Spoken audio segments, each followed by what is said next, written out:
ఓం నమో వెంకటేశాయ. నేను మీ శ్రీనివాస్. బుక్ మార్గానికి స్వాగతం.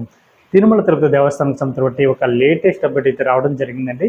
అక్టోబర్ నెల సంస్థ బట్టి శ్రీవారి దర్శన టికెట్లో భాగంగా మనకి శ్రీవారి వర్చువల్ సేవ టికెట్లు వీటిలో మనం ఆన్లైన్ సేవను కూడా పిలుస్తూ ఉంటామండి. ఇందులో మనకి ప్రధానంగా 4 రకాల సేవలు అయితే అందుబాటులో ఉంటాయి. 1 కళ్యాణం, 2 ఉంజలి సేవ, 3 సహస్ర దీపాలంకరణ, 4 ఆర్జిత బ్రహ్మోత్సవం.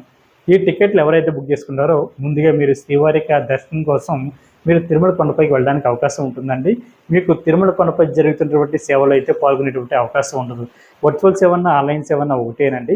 ఇది మీరు ఇంటి దగ్గరికి కూర్చొని మీరు బుక్ చేసుకున్నటువంటి సేవ ఏదైతే ఉందో అది చూసిన తర్వాత మిమ్మల్ని కేవలం శ్రీవారి దర్శనానికి మాత్రమే పంపించడం జరుగుతుంది.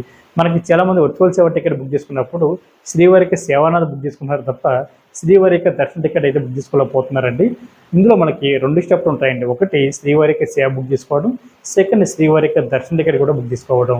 మీకు స్టార్టింగ్ కనిపించేటువంటి క్యాలెండర్ ఏదైతే ఉందో అది శ్రీవారి సేవని బుక్ చేసుకోవడం అండి. దాని కిందే మీకు శ్రీవారి దర్శన టికెట్ బుక్ చేసుకోవడానికి దర్శన టికెట్ అవైలబుల్ హియర్ అని ఉంటుంది. దాని మీద మీరు క్లిక్ చేస్తే మీకు కావాలనుకున్నటువంటి డేట్కి మీకు స్వామివారి దర్శన టికెట్లు అయితే అందుబాటులో ఉంటాయి. దాన్ని ఒకసారి చెక్ చేసుకుని దర్శన టికెట్లు మీరు అనుకున్నటువంటి డేట్కి ఉంటే బుక్ చేసుకోండి. ఈ వర్చువల్ సేవ టికెట్ ఎవరైతే బుక్ చేసుకుంటున్నారో మీరు ముందు సేవ చూడడానికి 1 రోజు ఉండాలండి. దాని తర్వాత మీకు దర్శనం అయితే ఓపెన్ అవుతుంది.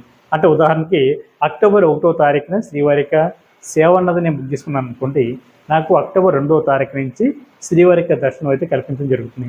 ఇలా 1 ఇయర్ లోపు ఎప్పుడైనా వెళ్ళి శ్రీవారిని దర్శించుకోవడానికి అవకాశం ఉంటుంది. కాబట్టి ప్రతి ఒక్కరు కూడా ఈ అవకాశాన్ని వినియోగించుకుని అక్టోబర్ నెల సంవత్సరం స్వామివారికి ఈ వర్చువల్ సేవ టికెట్ని బుక్ చేసుకోండి.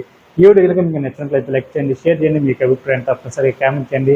ప్రతి ఒక్కరు కూడా మన భక్తి మార్గం ఛానల్ సబ్స్క్రైబ్ చేసుకోండి. ఓం నమో వెంకటేశాయ.